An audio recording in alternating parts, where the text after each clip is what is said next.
علی بھائی آپ کا کہنا ہے کہ خارجی کافر نہیں، لیکن سنن ابن ماجہ کی حدیث کے مطابق ان کو کافر کہا گیا ہے۔ احادیث میں جو اس طرح کے کفر آتے ہیں نا، انہیں کہا جاتا ہے کفر دون الکفر۔ جس طرح کہ صحیح مسلم میں حدیث ہے کہ بندے کے کفر اور اسلام میں فرق، شرک اور ایمان میں فرق کیا ہے؟ نماز ہے۔ تو پاکستان میں پھر کتنے کافر ہیں؟ ادھر بھی ہو سکتا ہے کوئی بیٹھے ہوں۔ تو اس کی تعویل کیا کی جاتی ہے کہ عمل کفار والا ہے، یہ وہ کفر نہیں ہے جو اسلام سے نکالتا ہے۔ یہ کفر ہوتا ہے عربی میں انکار، ناشکری کے معنوں میں، کسی خاص اسپیسیفک معنوں میں۔ اچھا، یہ تعویل ہم کیوں کرتے ہیں؟ اگر ہم یہ نہیں کریں گے نا تو دنیا میں ہر فرقہ پھر اسلام سے ایک دوسرے کو نکالے بیٹھا ہوا ہے۔ یہ تعویل ہم اس لیے کر رہے ہیں کہ یہ یہاں کفر سے مراد امام وقت کو چھوڑ جانے والا ہے۔ جس طرح کے صحیح مسلم میں حدیث ہے جو امام کی بیعت کے بغیر مرا وہ جاہلیت کی موت مرا۔ اب اسلام کی ٹرم میں جب جاہلیت، زمانہ جاہلیت بولا جاتا ہے تو اس سے مراد کیا ہوتا ہے؟ کفر کا زمانہ۔ تو جن لوگوں نے حضرت علی کی بیعت نہیں کی تو ان کو ہم کہتے ہیں کہ کافر مر گئے، انہوں نے وقت کے امام کو نہیں پہچانا اور جاہلیت کی موت مرے۔ کبھی ہم کہتے ہیں وہ کافر مر گئے؟ ہم کہتے ہیں نہیں، یہاں جاہلیت سے مراد یہ ہے کہ گویا وہ عمل کیا، اوور آل کافر نہیں ہے۔ یہ پیورلی علمی بحثیں ہیں۔ سب سے بڑھ کر مولا علی سے زیادہ تو کوئی نہیں خوارج کو جانتا نا، تو سب سے پہلے تو مولا علی سے فتویٰ آنا چاہیے تھا، نہیں کافر ہیں۔ تو میں نے المصنف ابن ابی شیبہ سے بتایا ہے کہ ان سے پوچھا گیا کہ یہ کافر ہیں، تو انہوں نے کہا کہ یہ کفر ہی سے تو بھاگے ہیں، تو وہ یہ حدیث پیش کر دیتے نا۔ مخلوق کے سب سے بہترین لوگ جو قتال کر رہے تھے وہ تو حضرت علی تھے۔ یہ حصہ تو بخاری مسلم میں ہے کہ خوارج سے وہ قتال کریں گے جو مخلوق کے بہترین لوگ ہوں گے، اور خوارج بدترین مخلوق ہوں گے۔ اور حضرت علی یہ حدیث بیان کرتے ہوئے کہتے ہیں کہ میں آسمان سے زمین پہ گر پڑوں یہ تو مجھے گوارا ہے، لیکن یہ گوارا نہیں کہ میں رسول اللہ پہ کوئی ایسی بات کروں جو میں نے خود نہ سنی ہو صلی اللہ علیہ وآلہ وسلم۔ یعنی انہوں نے یہ بتایا کہ میں جو بولنے جا رہا ہوں یہ کوئی چھوٹی بات نہیں ہے، کیونکہ آپ اپنے فوجیوں کا مورائل بلند کر رہے تھے، کیونکہ صحابہ میں یعنی وہ جب ان کی داڑیاں نمازیں دیکھتے تھے تو وہ کہتے تھے ہم مسلمانوں کو قتل کر رہے ہیں۔ پھر حضرت علی نے وہاں حدیث سنائی کہ مخلوق کے بہترین لوگ ہوں گے جو خوارج کو قتل کریں گے، اور مسلم کے تو الفاظ ہیں اس کے بعد کوئی بھی نیک عمل نہ کریں وہ ان کے لیے یہ قتال ہی ان کے مرتے دم تک کے لیے، ان کی آخرت بچانے کے لیے کافی ہو جائے گا، اتنی بڑی ایکٹیویٹی ہوگی۔ لیکن اس کے باوجود حضرت علی کیا کہہ رہے ہیں کہ یہ کفر ہی سے تو بھاگے ہیں، کیونکہ انہوں نے یہ سمجھا میں کافر ہو گیا ہوں تو مجھے بھی چھوڑ گئے۔ تو حضرت علی نے تو اس حدیث کا انکار کر دیا آپ کے ذوم میں، لیکن میرے نزدیک انکار نہیں کیا، انہوں نے اس کی صحیح ڈیفینیشن بتائی۔ پھر پوچھا گیا منافق ہے، انہوں نے کہا منافق کہاں سے ہو سکتے ہیں؟ منافق تو اللہ کا ذکر نہیں کرتے مگر بہت تھوڑا، یہ تو اتنی لمبی نمازیں پڑھتے ہیں۔ اور بخاری مسلم میں الفاظ ہیں کہ اے علی اتنی لمبی وہ نمازیں پڑھیں گے کہ تمہیں بھی ان کی نمازوں پہ رشک آئے گا۔ تو نماز تو اللہ کی پڑھ رہے ہیں نا وہ۔ اچھا، اور پھر حضرت علی سے جو ان کا اختلاف ہے وہ بھی حضرت علی کی محبت میں ہے کہ معاویہ کے ساتھ آپ صلح کیوں کر رہے ہیں، یہ باغی ہے، یہ واجب القتل ہے۔ یہ ان کا سٹانس تھا، ان کو کوئی اپنی ذاتی اختلاف نہیں تھا۔ ہم جو انہیں غلط کہتے ہیں وہ اس لیے کہ امام وقت کے حکم کی انہوں نے نافرمانی کی۔ جس طرح کہ اگر نعوذ باللہ صحابہ کرام صلح حدیبیہ کے موقع پر رسول اللہ کا حکم ماننے سے انکار کر دیتے حضور کی محبت میں ہی، جو شروع میں ریلیکٹنٹ تھے، حضرت عمر بھی، بخاری میں الفاظ ہیں کہ یا رسول اللہ ہم دب کے کیوں صلح کریں، ٹھیک ہے، تو وہ حضور کی محبت میں ہی کر رہے تھے نا، لیکن وہ غلط ہوتا اگر ایسے کرتے۔ اس لیے بخاری مسلم میں الفاظ ہیں، سہل ابن حنیف کہتے ہیں بدری صحابی، یہ وہی تھے جنہیں حضرت معاویہ کو معزول کر کے حضرت علی نے شام کا گورنر لگایا تھا اپنے دور خلافت میں، اور حضرت معاویہ نے استعفیٰ دینے سے انکار کر دیا تھا، تو جنگ صفین لڑنی پڑی حضرت علی کو۔ سہل بن حنیف جنگ صفین کے موقع پر بخاری اور مسلم دونوں میں الفاظ ہیں، وہ اپنا گھوڑا دوڑا کے صحابہ کرام میں آتے ہیں اور وہ کہتے ہیں کہ اگر صلح حدیبیہ کے دن ہمارے اختیار میں ہوتا تو ہم رسول اللہ کے فیصلے کو بدل دیتے، اور پھر انہوں نے اسپیسیفکلی مینشن کیا کہ حضرت عمر اس صلح کے اوپر خوش نہیں تھے، اور اگر زبردستی کرنی ہوتی تو حضرت عمر جو ہیں نعوذ باللہ اس فیصلے کو بدل دیتے، انکار کر دیتے۔ وہ اگر خدا نخواستہ ایسا ہوتا تو اپنے ایمان سے یاد ہو بیٹھے، لیکن ایسا نہیں ہوا۔ تو انہوں نے فوجیوں کو کہا کہ اس دن نبی علیہ السلام کے فیصلے کو ہم نے قبول کیا، آج تمہارا کام ہے کہ علی کے فیصلے کو قبول کرو۔ وہ تحکیم کا مسئلہ، وہ پھر ایک دردناک سٹوری ہے۔ لیکن بخاری مسلم کی اس حدیث سے یہ بھی پتہ چل گیا کہ سہل بن حنیف بدری صحابی صلح حدیبیہ کے ساتھ جوڑ رہے ہیں تحکیم کے مسئلے کو۔ صلح حدیبیہ میں اللہ کے نبی اور صحابہ ایک طرف تھے اور دوسری طرف مشرکین عرب تھے، اور اس موقع پر مولا علی اور ان کے ساتھی ایک طرف تھے اور دوسری طرف اہل شام تھے۔ تو یہ اس میں اہل شام کی جتنی فضیلت آئی ہوئی ہے نا، وہ آپ کو پتہ چل گئی ہوگی، کیونکہ جب اب جوڑا جا رہا ہے نا اس کے ساتھ، وہ تو بخاری میں موجود ہے، جب حضرت علی نے وہ محمد رسول اللہ مٹانے سے انکار کر دیا تھا، جب کافروں نے اعتراض کیا ہم تو آپ کو اللہ کا رسول نہیں مانتے، آپ لکھیں محمد بن عبداللہ۔ حضور نے کہا علی کاٹ دو اور لکھ دو، انہوں نے کہا یا رسول اللہ میں تو نہیں کاٹوں گا۔ اب یہ کس حضور کی محبت میں انہوں نے کہا، پھر حضور نے کہا ادھر مجھے دو، پھر آپ نے لکیر پھیری اور اپنے ہاتھوں سے لکھا۔ اور حضرت ابوبکر کہتے ہیں حضور کی ہینڈ رائٹنگ اتنی اچھی نہیں تھی، اس لیے کہ آپ کو اللہ تعالیٰ نے یہ ملکہ نہیں دیا تھا، یہ حضور کا معجزہ تھا کہ آپ لکھ پڑھ نہیں سکتے تھے، کیونکہ سورہ العنکبوت میں اگر ایسا ہوتا تو لوگ گمان کرتے یہ کتاب آپ نے خود لکھ لی ہے۔ حضور کے حق میں لکھا پڑھا نہ ہونا یہ عیب نہیں ہے، خوبی ہے، اور لکھا پڑھے سے مراد جاہل ہونا نہیں ہے، اللہ نے انہیں علم سکھایا ہے، لیکن یہ اللہ تعالیٰ نے ان کو معجزہ دیا ہے کہ تو وہاں پہ حضرت علی نے جو انکار کیا تو وہ اس وجہ سے نہیں تھا کہ نعوذ باللہ نافرمان تھے۔ اور اسی حدیث کا ایک طریق سنن نسائی الکبریٰ کے اندر موجود ہے، خصائص علی والے چیپٹر کے اندر، وہ بڑا دردناک ہے۔ اس میں پہلے تو وہ مناظرہ بھی ہے جو خوارج اور ابن عباس کے درمیان ہوا، جو ہم نے ریسرچ پیپر 5B کربلا والے میں ڈالا ہوا ہے، اور دوسرا یہ وہ روایت لے کے ہے کہ حضرت علی نے جب یہ انکار کیا نا، حضور نے یہ کیا تو اس کے بعد نبی علیہ السلام نے حضرت علی کو ایک رازداری کی بات بتائی اور کہا کہ اے علی تم پہ بھی اسی طرح کا ایک وقت آئے گا، اس وقت تمہیں بھی وہی کچھ کرنا ہوگا جو آج میں کر رہا ہوں۔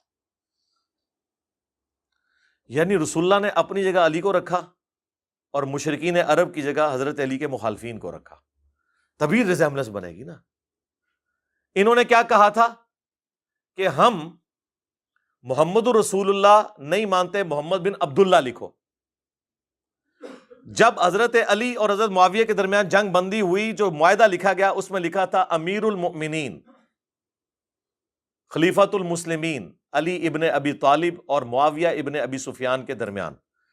تو معاویہ بن ابی سفیان رضی اللہ تعالیٰ عنہ، ہم تو ہماری تو مجبوری ہے جی، صحابی ہونے کی وجہ سے ہم احترام سے نام لیتے ہیں اور رضی اللہ عنہ کہتے ہیں، نبی علیہ السلام کی نسبت کی وجہ سے۔ تو ان کے پاس جب یہ معاہدہ پہنچا تو انہوں نے کہا میں تو اس معاہدے پہ سائن نہیں کروں گا، میں تو اسے امیر المومنین نہیں مانتا ہوں، جس طرح کے مشرکین عرب نے کہا تھا کہ ہم اسے اللہ کا رسول نہیں مانتے۔ ٹھیک ہے، تو آپ ذرا دیکھ لیں کیا ریزیمبلنس بن رہی ہے۔ اس سے ان ناسبیوں کا بھی رد ہو گیا جو کہتے ہیں نہیں وہ حضرت علی کو خلیفہ مانتے تھے، بس صرف قصاص عثمان مانگتے تھے۔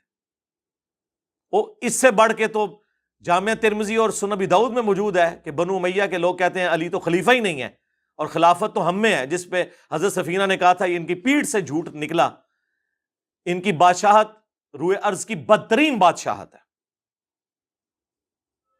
اور مسند ابی داؤد طیالسی اور مصنف ابن ابی شیبہ میں تو یہاں تک موجود ہے کہ یہ بدترین سخت گیر بادشاہ ہیں، اور ان کا پہلا بادشاہ معاویہ ابن ابی سفیان ہے۔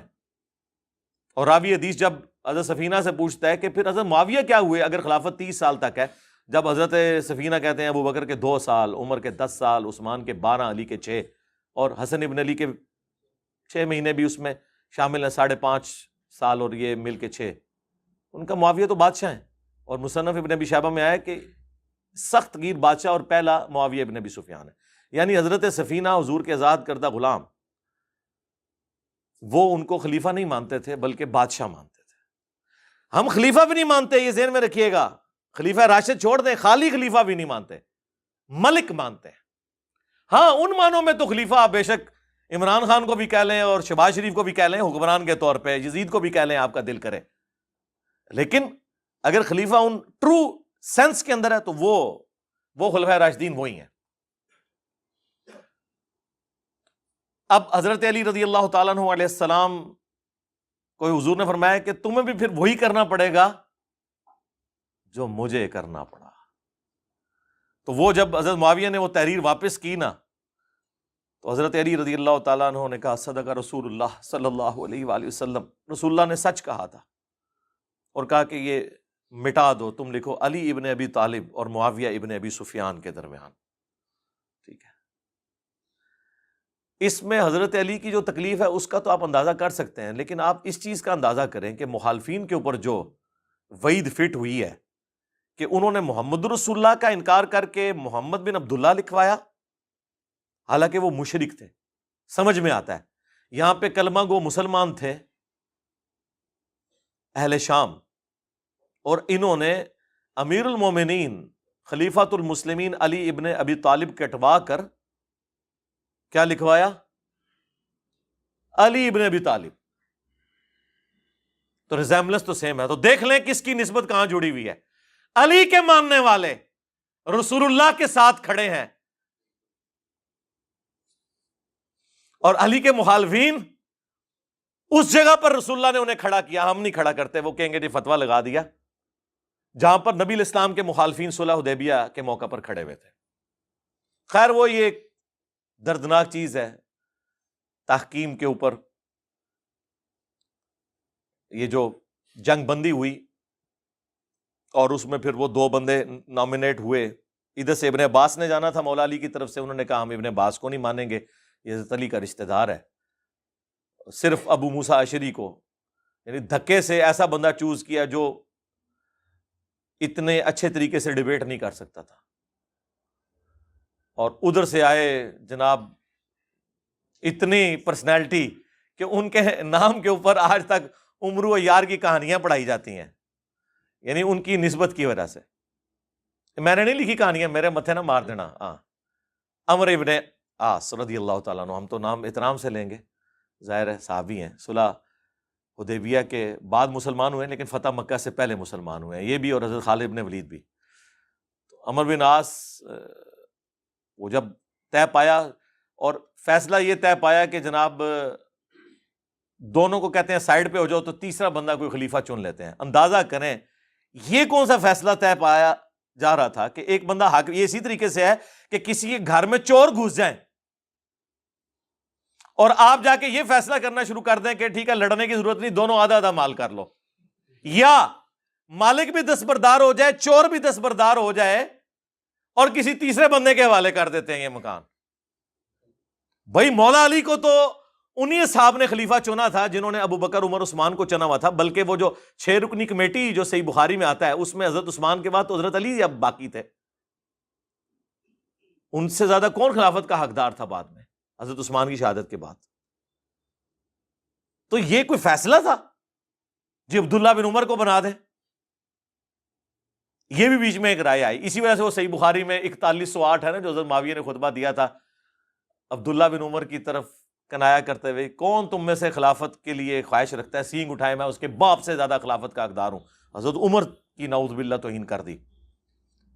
تو عبداللہ بن عمر کہتے ہیں بعد میں نے ارادہ کیا کہ میں اپنی گوٹ کھولوں، جو میں ایسے کر کے بیٹھا تھا احتبا کر کے دونوں گھٹنوں کو، اور میں کھڑے ہو کے اسے کہوں کہ معاویہ تجھ سے زیادہ خلافت کا حقدار وہ ہے جس نے تجھ سے اور تیرے باپ سے اسلام کی خاطر جنگیں کی ہوئی ہیں، یعنی عبداللہ بن عمر، کیونکہ غزوہ خندق کے چیپٹر میں یہ حدیث امام بخاری لے کے آیا ہے. یا حضرت علی کی طرف اشارہ ہے کہ تم باپ بیٹا تو کافر تھے، آج بعد میں مسلمان ہو کے کہہ رہے ہو کہ ہم عمر سے بھی زیادہ خلافت کے حقدار ہیں، کیونکہ انہوں نے کہا میں اس کے اور اس کے باپ سے زیادہ خلافت کا حقدار ہوں. تو ظاہر ہے جسے کہا اسی کو تکلیف ہوئی نا. انہوں نے بعد میں کہا میں نے ارادہ کیا لیکن پھر میں فتنے کے ڈر سے خاموش ہو گیا اور خون ریزی کے ڈر سے. پھر مجھے جنت کی نعمتیں یاد آ گئیں کہ ٹھیک ہے مر کے تو جنت میں ہی جانا ہے، دنیا میں کمپرومائز کر لیتے ہیں. اور وہ راوی حدیث جو تابعی ہے وہ کہتا ہے کہ عبداللہ بن عمر نے خاموش ہو کے اپنی عزت بھی بچا لی اور اپنی جان بھی بچا لی. یعنی ایک خال المومنین نے، جی عبداللہ بن عمر بھی تو خال المومنین ہے، مومنین کے ماموں نہیں ہیں، سیدہ حفصہ کے بھائی ہیں. اور اس بخاری کے حدیث میں حضرت حفصہ ہی ان کو بھیج رہی تھی کہ جاؤ بھائی معاویہ کا جا کے خطبہ سنو، ورنہ تمہاری غیر موجودگی کو کہیں تمہارے خلاف سازش کے طور پر ایکسیپٹ نہ کر لیا جائے. اور دوسرے خال المومنین حضرت ام حبیبہ کے بھائی حضرت معاویہ رضی اللہ تعالیٰ عنہ. اندازہ کریں اس عورت کی نسبت کی وجہ سے عزت کی جا رہی ہے جس عورت نے اپنے بھائی اور باپ سے ٹکر لے کے حضور سے شادی کی ہوئی ہے، اور کل کو مسلمان ہو کے اس کی نسبت کو اپنے حق میں یوز کیا جا رہا ہے. یعنی آپ پہلے مخالفت کریں کہ تم اس نبی پہ ایمان کیوں لائی ہو، اور کل کو جب آپ ایمان لے آئیں تو آپ کہیں کہ میں تو اس کا بھائی ہوں، میں تو اس کا باپ ہوں. خیر، وہ تحکیم کے اس موقع کے اوپر، یہ بھی تحکیم کے بعد کا واقعہ ہے جو یہ میں بخاری 4108 بیان کر رہا ہوں. باقی آپ میرا کربلا والا ریسرچ پیپر پڑھیں تو الحمدللہ ہر چیز آپ کو کلیئر ہو جائے گی. چلے خیر، وہ تحکیم کے مسئلے پہ آئے. وہاں سے جناب ابو موسیٰ اشعری کو انہوں نے کہا مانیں گے، ادھر سے عمرو بن عاص گئے اور جی معزول کر دیں جی. اور عمرو بن عاص نے کہا کہ سب سے پہلے ابو موسیٰ اشعری سے کہا کہ تم کھڑے ہو کے اناؤنسمنٹ کرو کہ میں علی کو معزول کرتا ہوں اور معاویہ کو بھی معزول کرتا ہوں. پھر میں کھڑے ہو کے اناؤنسمنٹ کروں گا کہ میں معاویہ کو معزول کرتا ہوں اور علی کو بھی کرتا ہوں، کوئی اور بندہ چنیں گے. لیکن رزلٹ کیا نکلا؟ ابو موسیٰ اشعری جو ہیں وہ تو ممبر پہ چڑھ کے انہوں نے یہ بات کر دی. ہمارے نزدیک تو بالکل غلط فیصلہ تھا. عمرو بن عاص جب چڑھے انہوں نے کہا کہ دیکھو اس نے تو علی کو بھی معزول کر دیا اور معاویہ کو معزول کیا، میں معاویہ کو بحال کرتا ہوں، اسے خلیفۃ المسلمین بناتا ہوں اور علی کو معزول کرتا ہوں. ایک صوبے کے گورنر کو خلیفۃ المسلمین بناتا ہوں. یعنی ان کہتے ہیں وہ کھلونے دی تھان دیتی تے منجی ڈا کے بہ گئے. تو ابو موسیٰ اشعری جو ہے انہوں نے، ان کو پھر غصہ آیا کہ یہ تو کمرے کے اندر کیا کمٹمنٹ کر کے آیا تھا. تو انہوں نے کہا کہ تو جو ہے نا تیری مثال کتے کی مثال ہے اے عمر. یہ انہوں نے کہا، میں نے نہیں کہا. تو انہوں نے کہا تیری مثال گدھے کی مثال ہے. ٹھیک ہے، خیر اسی کے اوپر وہ چپکلش ہوئی، معاملہ یہیں پہ ختم ہو گیا. پھر حضرت علی واپس چلے گئے. ابھی صفین پارٹ 2 ہونا تھا لیکن خوارج نے حضرت علی کو شہید کر دیا. اس کے بعد پھر ابو موسیٰ اشعری پوری زندگی حضرت علی کے سامنے نہیں کبھی آئے، شرمندگی کے مارے جو کچھ ایکٹیویٹی پرفارم ہوئی. اسی وجہ سے شیعہ جو ہیں ابو موسیٰ اشعری کو برا کہتے ہیں. تو وہ کوئی 100% پھینکنے والی بھی ان کی بات نہیں ہے، مس ہینڈلنگ تو ان سے ہوئی ہے. ہم یہ کہتے ہیں وہ صحابی ہیں، صحابیت کا احترام کریں. دیکھیں سر، ہمارے جتنا جگرا ہے کسی کا؟ ہم تو مولا علی کے مخالفین کو بھی کہتے ہیں کہ یار صحابی ہیں، احترام کریں. علمی رد ضرور کریں لیکن احترام کے دائرے کے اندر. میرا دعویٰ ہے کہ ہمارے کربلا والے ریسرچ پیپر میں کوئی ایک حدیث بھی ایسی نہیں ہے جسے دنیا کے تمام محدثین ضعیف کہتے ہوں. یہ ضرور ہے، اور میں شروع دن سے کہہ رہا ہوں کہ کسی حدیث کو شیخ البانی صحیح کہتے ہوں گے اور شیخ زبیر صاحب کے نزدیک وہ ضعیف ہوگی، کسی کو شیخ زبیر صاحب ضعیف کہتے ہوں گے، شیخ البانی کے نزدیک وہ حدیث صحیح ہوگی. میں نے وہ ساری اس لیے جمع کی ہیں تاکہ جس کا اعتماد جس کی تحکیم کے اوپر ہے وہ اس پہ اعتماد کرے اور اس میں سے اپنا حصہ نکال کے ہمارے مقدمے کو سمجھے. ہمارا مقدمہ تو بخاری مسلم سے ثابت ہے. ہمارے مقدمے کے لیے بخاری کی ایک حدیث ہی کافی ہے، 2812 اور 447. عمار کو ایک باغی جماعت قتل کرے گی، عمار انہیں اللہ اور جنت کی طرف بلا رہے ہوں گے اور وہ جماعت جہنم کی طرف بلا رہی ہوگی. اس حدیث میں حضرت معاویہ رضی اللہ تعالیٰ عنہ کی جماعت کو باغی اور جہنم دوزخ کی طرف بلانے والی جماعت نبی الاسلام نے فرمایا. اس پہ میری کی ایک ویڈیوز ریکارڈڈ ہے، کربلا والا ریسرچ پیپر پڑھ لیں. دوست کی جماعت نہیں، اس کی طرف بلانے والی. ہماری تو خواہش ہے جتنے اہل ایمان تھے سب کو اللہ تعالیٰ جنت میں داخل کرے. ہاں، ہمارا کوئی لینا دینا نہیں ہے، ہم تو اسلام پہ جو افطار ٹوٹی ہے اس کو ڈسکس کرتے ہیں. تو ہمارے ریسرچ پیپر میں الحمدللہ جتنی حدیثیں ہیں وہ 100%. یہ بعض لوگوں نے ہمارے اسٹوڈنٹس میں سے بھی ہنگامہ کھڑا کرنے کی کوشش کی اور وہ خام خواہ غلط چیزوں کو رنگ دے رہے ہیں اور وہ ہماری تحقیقات سن کے ہمیں وہ چیزیں بلیم کے طور پہ بتا رہے ہیں جو ہم نے خود بتائی نہیں ہیں. نہ سرکار، نہ، کوئی غلطی نہیں. غلطی تب ہوگی کہ میں کسی حدیث کے نیچے حکم لگاؤں کہ اسنادہ صحیح اور ساتھ دیکھوں قال شیخ البانی، جبکہ شیخ البانی نے کہا ہو کہ اسنادہ ضعیف، پھر میری غلطی ہے. میں لکھوں اسنادہ صحیح قال شیخ زبیر لزئی اور زبیر لزئی صاحب نے لکھا ہو اسنادہ ضعیف، پھر میری غلطی ہے. جب میں نیچے تحکیم لگاتا ہوں تو وہ اسی لیے لگاتا ہوں تاکہ جس کا اب اکثر تو ناصبی شیخ البانی کو امام مانتے ہیں، ہم بھی کہتے ہیں وہ بہت بڑے حدیث کے امام ہیں، تو مجھے کتے نے کاٹا ہوا ہے کہ میں وہ حدیث نکال دوں جسے شیخ البانی نے صحیح کہا ہو، جسے امام ترمذی نے حسن صحیح کہا ہو، جو حدیث امام حاکم اور امام ذہبی کے اصولوں کے مطابق صحیح ہو۔ اب یہ وہ چار بڑے امام ہیں جنہیں اہل حدیث زبیلی زئی صاحب سے بڑا امام مانتے ہیں، یعنی وہ حدیث جو ترمذی میں ہے کہ وہ عبید اللہ ابن زیاد کا جب سر کاٹ کے مختار سقفی کے سامنے رکھا گیا تو اس کے نتنوں میں سانپ گھس گیا تھا۔ اس حدیث کو شیخ زبیر صاحب کہتے ہیں کہ اس میں آمش کی تدلیس ہے، میں اسے ضعیف کہتا ہوں۔ میں جب شیخ صاحب سے پوچھا، شیخ صاحب کہتے ہیں میرے نزدیک ایک سانپ نہیں 1000 سانپ اس کے نتنوں میں داخل ہونے چاہیے۔ ہاں وہ کہتے ہیں میں تو خوش ہوں، لیکن میں اصول پہ بات کر رہا ہوں، مجھے اس کی سما کی تصریح نہیں ملی۔ لیکن جو آمش کی تدلیس کو نہیں مانتے، پاکستان کے عالم و سارے اہل حدیث سوائے اکا دکا کے، وہ کہتے ہیں کہ آمش کی تدلیس سے ہم صرف نظر کرتے ہیں، چاہے ارشاد اللہ قصری صاحب ہوں، خواہ وہ شیخ البانی ہوں، امام ذہبی ہوں، امام ترمذی ہوں، اس لیے وہ حدیث کو صحیح کہتے ہیں۔ تو میں نے وہ حدیث ڈالی ہوئی ہے، تو بعض لوگوں نے اعتراض کیا انجینئر صاحب نے ضعیف روایت ڈالتی ہے، منو پہ دس دینے، میرے کو سیکھ کے منو پہ دس دینے، سرکار ضعیف نہیں ہے، جن کے خلاف ناسبیت کا مقدمہ ہے ان کے نزدیک وہ بالکل صحیح۔ آپ کو سمجھ آئی یہ بات کی؟ یہ میں کیسے نکال دوں جو کہ میرے پاس ایک ہتھیار ہے؟ آپ یہ چاہ رہے ہیں میں وہ ہتھیار نکال دوں، اور جو میں ہتھیار لے کے آؤں جس کو وہ مانتے ہی نہیں ہیں، تو میرے تو دونوں ہتھیار ہی فارغ ہو گئے نا۔ ہمارا مقدمہ تو بخاری مسلم میں ہے، لہذا اس میں جہاں جہاں پہ بھی کوئی روایت ہے الحمدللہ وہ محدثین کے نزدیک کبھی کسی محدث کے حکم میں صحیح ہوگی، کبھی کسی کے، دو نمبری نہیں ہوگی۔ اللہ کا شکر ہے دو نمبری یہاں پہ نہیں ہے۔ دو نمبری کے لیے ضروری ہوتا ہے کہ آپ کسی فرقے کو فالو کریں، ہم تو ہر اس بات کو فالو کر لیتے ہیں جو صحیح ہوتی ہے، تو ہمیں موقف بدلنے میں کوئی ٹائم نہیں لگتا الحمدللہ۔ کہیں پہ غلطی ہو اپنا رجوع ریکارڈ کرواتے ہیں، لیکن وہ غلطی ہونی بھی چاہیے نا، خام خواہ تو نہیں رجوع ریکارڈ کرانا، یا خام خواہ میرے ساتھ اختلاف رائے تو نہ کوئی کرے، کوئی بات بنتی بھی ہو نا۔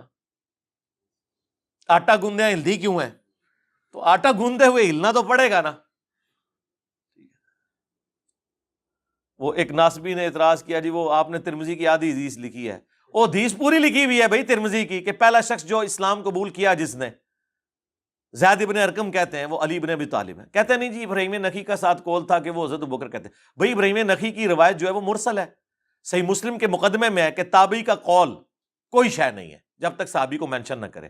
جب ایک روایت آدھی جو روایت ہے وہ موقوف ہے ایک صحابی تک جو سابقون الاولون میں سے ہیں، اور باقی جو آدھا اس کا جو حصہ ہے وہ ہے ہی ضعیف اور مردود اور مرسل ہے، میں نے اس کو نہیں لکھا، تو اس سے کیا فرق پڑتا ہے؟ جبکہ میں اس پمفلٹ کے لکھنے سے پہلے پوری ویڈیو ریکارڈ کروا چکا ہوں، پہلا مسلم کون، اس میں نے اس کو پورا بریف کیا ہے۔ یہاں پہ میں کرتا تو یہ پمفلٹ میں 4 صفحے مجھے اور ایڈ کرنے پڑتے ایک ضعیف روایت کے بارے میں بتانے کے لیے کہ یہ ضعیف کیوں ہے، اس لیے میں نے جو صحیح پورشن ہے وہی لکھا ہے۔ سمجھ آئیے آپ کو بات کی؟ اور اس کو 2 نمبری کہہ کے پیش کرتے ہیں۔ 2 نمبری کیوں کرنی ہے؟ جو آپ 2 نمبریاں بتاتے ہیں وہ آپ کی اپنی 2 نمبریاں پکڑی جاتی ہیں۔ وہ ہمارے غلام محی الدین بھائی ہیں، یہ لفظ ہے محی الدین، محی الدین ویسے بول دیتے ہیں لیکن اصل لفظ ہے محی الدین۔ تو وہ مجھے کئی بار کہتے ہیں علی بھائی تحکیم کے اوپر کوئی ویڈیو ریکارڈ کرائیں، تحکیم کے اوپر کوئی ویڈیو ریکارڈ کرائیں۔ چلیں آج ان کی خواہش پوری ہوگی۔ میں نے وہ خطرناک قسم کی باتیں جس سے کانپے ٹانگ جائیں، وہ خطرناک باتیں جس سے ٹانگیں کانپ جائیں، میں نے جو کچھ فی الودی میرے دماغ میں آئی میں نے بیان کر دی۔ باقی میرا خیال ہے ظہور احمد فیضی صاحب جنہوں نے خصائص علی کے اوپر کام کیا، ایک بریلوی عالم، غلام سو سعیدی صاحب کے شاگرد ہیں، بہت محقق آدمی ہیں۔ صلح حسن پہ بھی انہوں نے ایک کتاب لکھی ہے، اور اب مسئلہ افضلیت کے اوپر بھی انہوں نے کتاب لکھی ہے۔ وہ میرا خیال ہے اب اس کے اوپر کام کر رہے ہیں، مسئلہ تحکیم کے اوپر۔ کچھ تو ویسے انہوں نے مختلف جستہ ذکر کیا ہے، باقی اگر وہ نہیں کر رہے تو میں ان سے ریکویسٹ کروں گا اس ویڈیو کی وساطت سے بھی کہ وہ ماشاءاللہ کمپیٹنسی رکھتے ہیں۔ حضرت معاویہ رضی اللہ تعالیٰ عنہ کے فضائل میں جو جھوٹی روایتیں اکٹھی کی تھیں دعوت اسلامی والوں نے، انہوں نے ان کے رد کے اوپر بھی ایک اتنی موٹی کتاب لکھی ہے۔ باقی ہم تو بس اجمالاً چیزیں بیان کر دیتے ہیں تاکہ آپ کے لیے اصلاح کا اس میں کوئی معاملہ ہو جائے، مقصد کسی کو ذلیل کرنا نہیں ہوتا۔ تو بات کہاں سے کہاں نکلی تھی وہ خوارج والی، وہ میں نے آپ کو کہا نا کہ کبھی آمد ہوتی ہے نا، آج ہو گئی، وہ اللہ نے فیصلہ کرنا ہوتا ہے شرح صدر کب ہو. یہ کشف نہیں ہے، الہام نہیں ہے، یہ شرح صدر ہے. جسٹ لائک جب کسی شاعر کے اوپر کوئی دکھی کیفیت ہو تو وہ اشعار کہہ دیتا ہے، تو ہمارا بھی یہی معاملہ ہوتا ہے کہ ہم اس طرح کی جب کوئی بات ہے، اب دیکھیں وہ بائی چانس ہی، مطلب میں ایک جملہ بولا، جب کبھی ہم کوئی بات کرتے ہیں نا کہ جی فضائل مال میں یہ لکھا ہے، تو وہ دیوبندیوں کے مولوی کہتے ہیں او جی تو فلانے بزرگ نے بھی لکھا ہوا ہے، آپ ان کو کوئی نہیں غلط کرتے، وہ ہے کیڑا جو فلانا. پھر اس میں نے ایک جملہ بولا، وہ فی البدی اللہ نے میری زبان سے جاری کیا کہ بھئی جب ہم کتاب و سنت کے دائرے میں حضرت معاویہ رضی اللہ تعالیٰ عنہ، حضرت عمر بن عاص رضی اللہ تعالیٰ عنہ، حضرت مغیرہ ابن شعبہ رضی اللہ تعالیٰ عنہ سے اختلاف رکھ سکتے ہیں تو بابت شے ہی کوئی نہیں. وہ اس وقت جب جملہ میری زبان سے نکلا، وہ پھر اسے کوئی شرف قبولیت حاصل ہو گیا، اور اب تو ماشاءاللہ وہ کمپلیٹ ہو گیا. کیا؟ نبی کے جیسا ہے ہی کوئی نہیں، بابت شے ہی کوئی نہیں. اب ان لوگوں کا بھی گلا دور ہو گیا جو کہتے ہیں اب بابوں کی توہین کر رہے ہیں. تو اب آپ دیکھیں کس شخص کے مقابلے پہ ہم ذکر کر رہے ہیں. آپ تو ہمیں کہتے ہیں جی وہ کوئی بڑے سے بڑا بھی بابا غوث قطب ابدال ہو، کسی ادنا سے صحابی، خواہ وہ حضرت واشی کیوں نہ ہو، ان کے گھوڑوں کے قدموں کی خاک جو گھوڑے کے نترے میں بیٹھتی ہے اس کو نہیں پہنچ سکتا. تسی تے اتنا ذلیل کر دے ہو اپنے بابیاں نو خود. میں تو رسول اللہ کے مقابلے پہ کہہ رہا ہوں کہ نبی کے جیسا ہے ہی کوئی نہیں، بابے تے شے ہی کوئی نہیں. تو میری بات بری لگ جاتی ہے. خود تو آپ نے اتنا ذلیل کیا ہے کہ گھوڑے کے بھی قدموں کے نیچے، وہ بھی جو جا کے ناک میں جا کے وہ ذرے بیٹھتے ہیں. ٹھیک ہے نا؟ پتہ نہیں اور کتنے کتنے تسی جناب پہنچائے ہیں اپنے بزرگاں نو. ٹھیک ہے نا جی؟ وہی میں نے کہا نا، میرے ساتھ ایسی دشمنی ہے، میں کہوں نا خدا ایک ہے، انہوں نے کہنا نہیں آج تسی دو منا گے.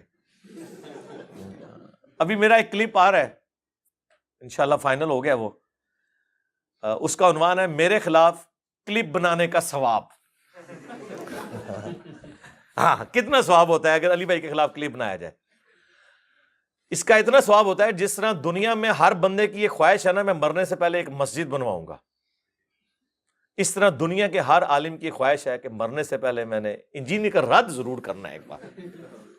اس وقت تمام فرقوں کے علماء دین کی خدمت یہ نہیں سمجھ رہے کہ لوگوں کو دین سکھائیں، وہ یہ خدمت یہ سمجھ رہے ہیں کہ انجینئر صاحب کے خلاف ایک کلپ ریکارڈ کرا دیں اور لوگوں کو بتائیں کہ اس دور میں دجال سے بڑا فتنہ یہ ہے، آپ نے اس سے بچ جانا ہے. ہاں یہی خدمت کر رہے ہیں. بتائیں مجھے کیا اب اہل حدیث بریلویوں کے خلاف کلپ بناتے ہیں جو انہوں نے ادھم مچایا ہوا تھا؟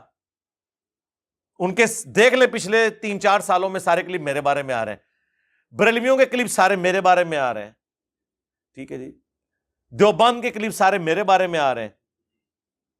شیعہ سے تھوڑے بہت امید تھی کہ وہ کوئی انصاف کا کام لیں گے، لیکن اب تو انہوں نے بھی وہ سارے کے سارے معاملات شروع کر دیے ہیں اور جھوٹے الزامات میرے اوپر لگانے شروع کر دیے ہیں. خیر میں تو خوش ہوں کہ وہ جو ہم پہ لوگ الزام لگاتے تھے یہ وابی ہے، اہل حدیثوں کے کلپ آئے 2015 میں نے کہا شکر ہے میرے مالک، انہوں نے کوئی وابی کہے گا میں کہ دیکھو سارے وابی میرے خلاف تھے. ٹھیک ہے جی؟ جب یہ کہتے ہیں نہیں اندروں والے بھی بریلوی ہے، جب بریلویوں کے کلپ آئے میں کہا شکر الحمدللہ. پھر میں دعائیں کرتا تھا یا اللہ شیعہ کے بھی کلپ آئیں تاکہ میں ان کے ناسبیوں کے منہ بند کروں. ہوں دیکھو تھوک دے صاحب نال کلپ آ رہے ہیں انہوں نے بھی. ٹھیک ہے جی؟